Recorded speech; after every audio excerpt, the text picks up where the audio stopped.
इकाई 2.8 इसमें है उपन्यास। अब उपन्यास के बारे में सबसे पहले उसका इंट्रोडक्शन, इस इकाई का इंट्रोडक्शन क्या, सामान्य परिचय।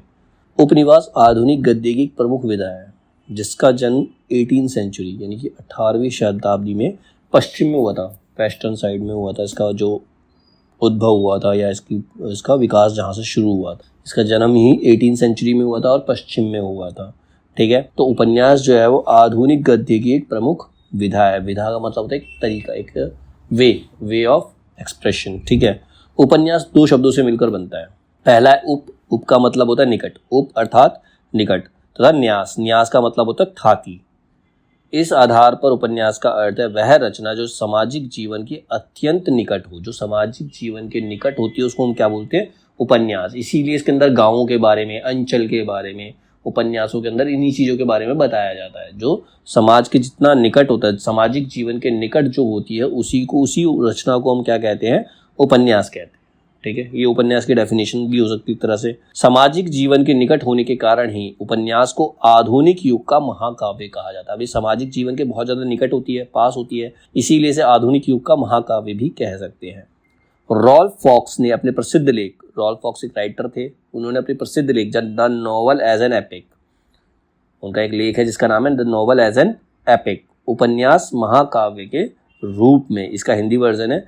इसमें उपन्यास को महाकाव्य के समकक्ष बताया गया। उपन्यास जो होता है महाकाव्य के बराबर की ही रचना मानी जा सकती है। ठीक है, उपन्यास का मूल संबंध यथार्थ से माना गया। उपन्यास में ज़्यादातर क्या होता है, सच्चाई। जब सामाजिक जीवन के निकट है तो सामाजिक जीवन में ज़्यादातर यथार्थ ही दिखाया जाएगा, सच्चाई ही दिखाई जाएगी, और इसी अर्थ में यह पारंपरिक आख्यायिकाओं से अलग है। पारंपरिक आख्यायिकाएं क्या होती हैं, उसमें हम कहानियाँ सुनाते हैं, पुराने ज़माने के बारे में कहानियाँ सुनाते हैं, तो उसके अंदर फैंटेसी ज़्यादा आ जाती है। ठीक है, हम उसके अंदर मानते ज़्यादा है। ठीक है, उसमें सच्चाई कम होती है। ठीक है, फैंटेसी ज़्यादा होती है उसके अंदर, तो ये उनसे अलग है। उपन्यास जो होता है उनसे अलग रचना है।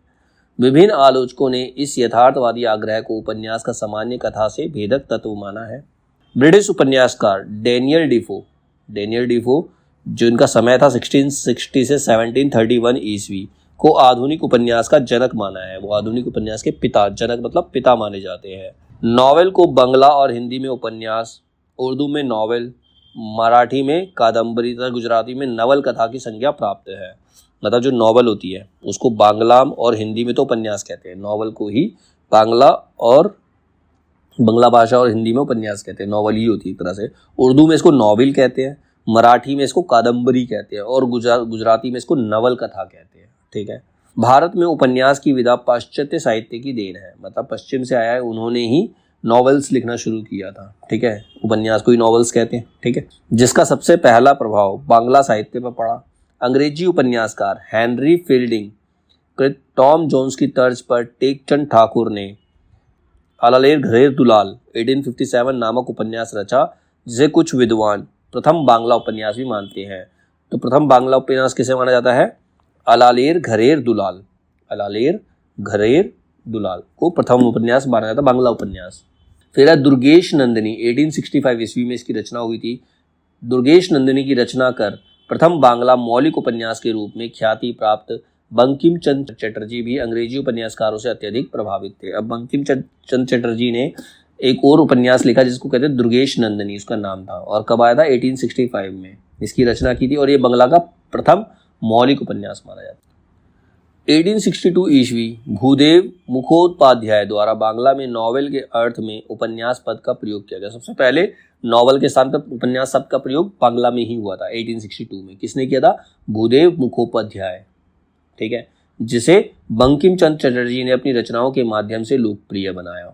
1873 में दुर्गेश नंदिनी हिंदी में अनुदित होकर आई, मतलब उसको बांग्ला से हिंदी में ट्रांसलेट किया गया। 1873 में दुर्गेश नंदिनी को, आई तो 1865 में थी बांग्ला में, लेकिन 1873 में इसको दुर्गेश नंदिनी को हिंदी में ट्रांसलेट किया गया। तत्पश्चात 1882 ईस्वी में श्रीनिवास दास कृत परीक्षा गुरु का प्रकाशन हुआ। इसके बाद कौन सी आई, परीक्षा गुरु 1882 में, जिसे हिंदी के प्रथम मौलिक उपन्यास का गौरव प्राप्त है। तो हिंदी का प्रथम मौलिक उपन्यास कौन सा है, परीक्षा गुरु, और बांग्ला का प्रथम मौलिक उपन्यास कौन सा है, दुर्गेश नंदिनी। ठीक है, दुर्गेश नंदिनी लिखा था बंकिम चंद्र चटर्जी ने। ठीक है, और परीक्षा गुरु जो लिखा था वो श्रीनिवास दास ने लिखा था। ठीक है, इस प्रकार हिंदी के प्रारंभिक उपन्यासों पर बांग्ला और अंग्रेजी उपन्यासों का स्पष्ट प्रभाव देखा जा सकता है। हिंदी में नॉवल के अर्थ में उपन्यास पद का सर्वप्रथम प्रयोग भारतेंदु हरीशचंद्र ने सन 1875 ईस्वी में हरीशचंद्र चंद्रिका में प्रकाशित अपनी अपूर्ण रचना मालती के लिए किया था। वो नॉवल के नाम से जानी जाती थी, पश्चिम इसको नॉवल मानते थे, लेकिन सबसे पहले हिंदी में नॉवल का अर्थ उपन्यास किसने दिया? भारतेंदु हरीशचंद्र ने। अपनी पत्रिका हरीशचंद्र चंद्रिका के अंदर उन्होंने एक अपूर्ण रचना लिखी थी, पूरी रचना नहीं थी, मालती, उसके अंदर उसको पहला नाम दिया था उपन्यास का। ठीक है, भारतेंदु ने ही सर्वप्रथम पूर्ण प्रकाश और चंद्र प्रभा नामक सामाजिक उपन्यास लिखा। इसका मूल उद्देश्य वृद्ध विवाह का दोष एवं महिलाओं की शिक्षा का समर्थन था। मतलब बुढ़ापे में जो विवाह किया था उसमें क्या क्या दोष होते हैं, उससे क्या क्या प्रॉब्लम्स हो सकती है, और महिलाओं की शिक्षा का समर्थन करने के लिए इन्होंने उपन्यास लिखा था जिसका नाम था पूर्ण प्रकाश और चंद्र प्रभा।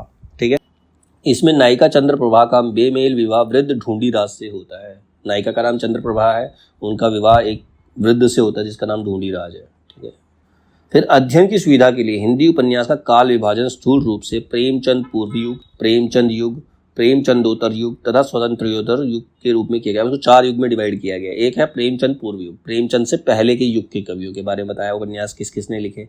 फिर प्रेमचंद युग में कौन कौन से कवि हुए, कौन कौन से राइटर हुए जिन्होंने उपन्यास लिखे। फिर प्रेमचंदोत्तर युग यानी कि प्रेमचंद के बाद वाले युग में कौन कौन से राइटर हुए जिन्होंने उपन्यास लिखे। फिर स्वतंत्रोत्तर युग यानी कि स्वतंत्रता के बाद का उपन्यास। तो 4 पार्ट में इसको डिवाइड किया गया है उपन्यास के समय को। ठीक है।